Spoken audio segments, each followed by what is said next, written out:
ایک بھائی نے فرمایا کہ ہم قبرستان میں جاتے ہیں تو اپنے جو جس کے پاس جا رہے ہیں ان کی قبر کافی دور ہوتی ہے، تو ہمیں مجبوراً دوسری قبروں پہ چڑھ کر وہاں تک جانا ہوتا ہے۔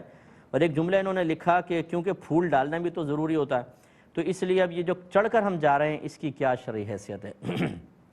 دیکھیں، پہلی بات تو یہ کہ پھول ڈالنا کوئی ضروری نہیں، کسی نے بھی نہیں کہا۔ نبی کریم صلی اللہ علیہ وسلم نے تو بذریعہ وحی اس بات کو جانا تھا کہ اگر ان کی یہ شاخیں توڑ کر ان قبروں پر لگا دی جائیں تو جب تک یہ تر رہیں گی ان پہ عذاب میں تخفیف رہے گی، تو یہ آپ نے کیا۔ تو اس کو بھی بنیاد بنا کر علماء یہ کہتے ہیں کہ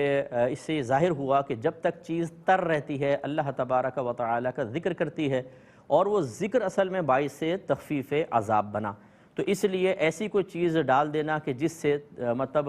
وہ تر ہو اور بعد میں چاہے خشک ہو جائے، جب تک تر رہے گی مردے کو سکون ملے گا، اس میں پھر پھول کی اجازت دی۔ حالانکہ پھول تو سرکار نے کبھی بھی زندگی میں نہیں ڈالے، آپ نے 2 شاخیں بس لگائی تھیں، پھول تو کبھی بھی نہیں ڈالے، نہ پھول کا سرکار نے ارشاد فرمایا یہ ہمارا پھولوں کے ساتھ حسن ظن ہوگا، ہم اللہ تعالیٰ سے حسن ظن رکھیں گے کہ پھول ذکر کر رہے ہیں اور اللہ تبارک و تعالیٰ ذکر کی برکت سے مردے کو تھوڑا سا نفع دے رہا ہے۔ تو پھول ڈالنا کوئی فرض یا واجب نہیں ہے، ڈال دیں تو اچھی بات ہے، ورنہ کوئی مسئلہ نہیں ہے، منع بھی نہیں ہے۔ اب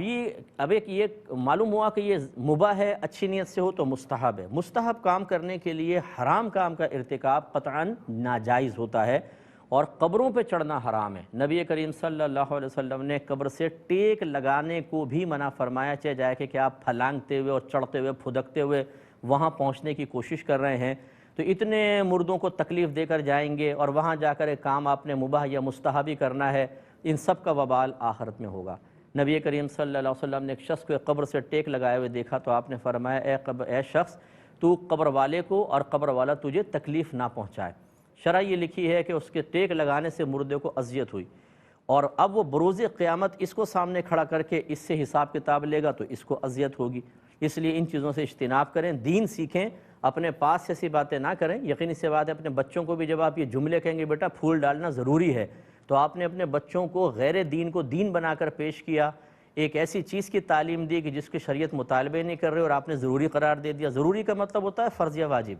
اگر آپ نہیں کریں گے تو گناہگار ہوں گے، یا کم از کم سنت موقدہ کا درجہ،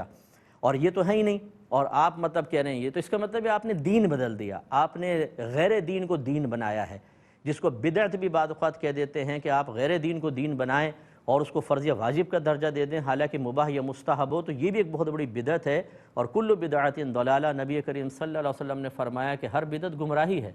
پھول ڈالنے کو گمراہی بدعت نہیں کہہ رہا ہوں، غیر دین کو دین بنانا، جیسے اب آپ نے جملہ بولا یا بچوں سے آپ کہیں تو اس لیے خیال کیجئے۔